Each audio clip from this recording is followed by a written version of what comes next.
میں اس باغ میں گھس گیا، میں نے انگور توڑے اور کھانے لگا، میں بھوک سے مجبور تھا، اس لیے میں نے یہ انگور میں نے کھانا شروع کر دیے۔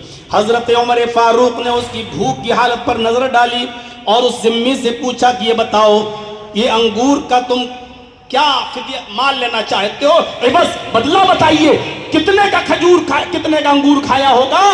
لہٰذا اس نے جتنی قیمت بتائی، حضرت عمر فاروق نے بیت المال سے وہ قیمت ادا کر دی، یعنی ایک خوشہ کھجور بھی اس ذمی کا نہیں ہڑپ گیا کہ ارے کھا لیا تو کیا ہوا۔ آج میرے بھائیوں، کوئی ہے بے قصور ثابت ہو جانے کے بعد، عدالتوں سے بھی بے قصور ثابت ہو جانے کے بعد، کیا کوئی ہے جو کسی کے ٹوٹے ہوئے اور بلڈوزر چلے ہوئے مکانات پر تعمیر کرا سکے یا اس کا معاوضہ دے سکے؟ خلفائے راشدین کے اس زمانے پر ہمیں اور آپ کو نظر ڈالنا پڑے گی۔ کتاب الخراج کے اندر ایک واقعہ نقل کیا جاتا ہے کہ کچھ ذمی کاشتکاروں نے شکایت کی، اے امیر المومنین، آپ کے سپاہی ہمارے راستے سے نکلے، ہمارے علاقے سے نکلے، ہماری بستی سے گئے، لیکن انہوں نے ہمارے کھیتوں سے راستہ بنایا اور ہمارے کھیتوں کو انہوں نے روند ڈالا، ہماری فصل کو انہوں نے برباد کر دیا۔ آپ کے سپاہیوں نے ہمارے کھیتوں سے راستہ نکالا اور یہاں سے راستہ بناتے ہوئے وہ گئے۔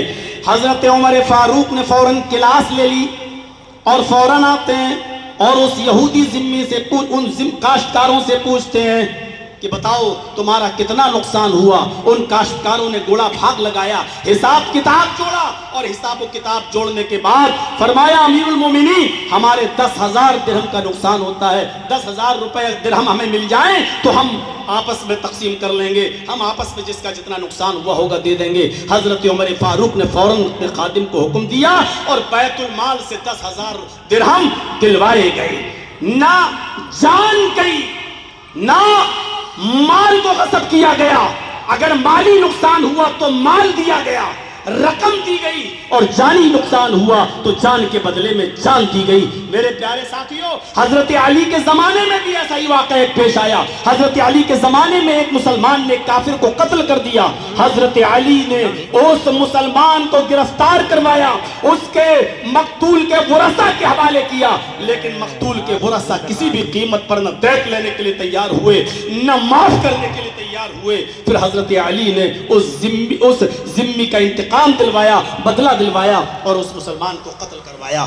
یہ واقعات ہیں میرے پیارے ساتھیوں جو بھرے پڑے ہیں، خلفائے راشدین کے بھرے پڑے ہیں، جس سے پتہ چلتا ہے کہ ان لوگوں نے حکومت کیسے چلائی، سلطنت کیسے چلائی، خلافت کیسے چلائی۔ سب سے لاسٹ میں بولنے کا ایک نقصان یہ ہوتا ہے کہ انسان اپنے ذہن میں جو چیزیں اور جو واقعات سوچ کے آتا ہے اس سے پہلے کے مقرر وہ سارے واقعات بول چکے ہوتے ہیں۔ اب ذہن میں جو بنا کر آیا ہے وہ سوچتا ہے کہ یہ تو بول چکا ہے، یہ تو بول چکا ہے، یہ تو فلاں نے بول دیا، یہ تو فلاں نے بول دیا۔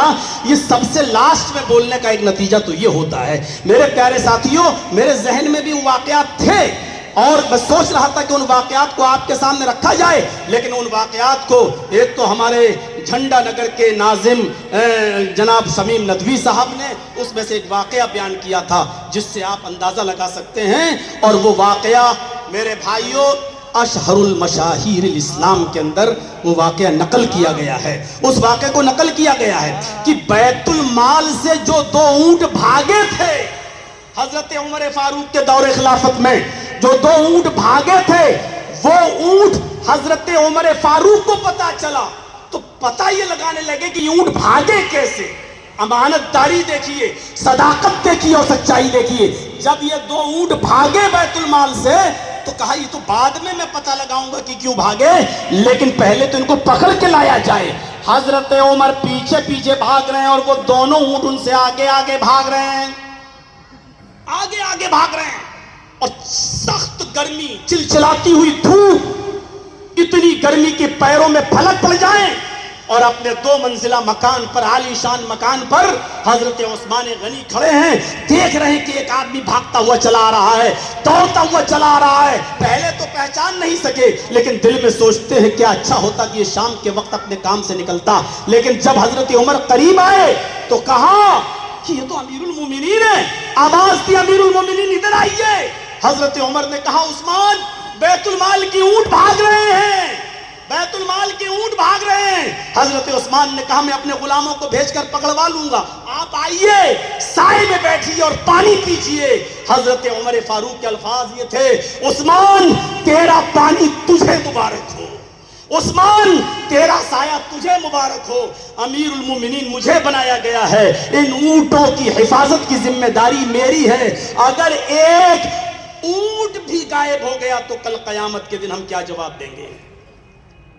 جو لوگ ہمارے ہندوستان کی محنت اور گاڑی کمائی جو لے کر انگلینڈ میں اور برطانیہ میں بھاگے پھر رہے ہیں، ان کی ذمہ داری کوئی لے گا؟ اور کون ہے؟ میرے پیارے ساتھیوں ذرا تصور کریں اور ہم دیکھیں خلفائے راشدین کا زمانہ کیا ہمیں سبق دیتا ہے، کیا سکھلاتا ہے۔ حضرت عمر کے الفاظ عثمان تیرا سایہ تجھے مبارک ہو، عثمان تیرا پانی تجھے مبارک ہو۔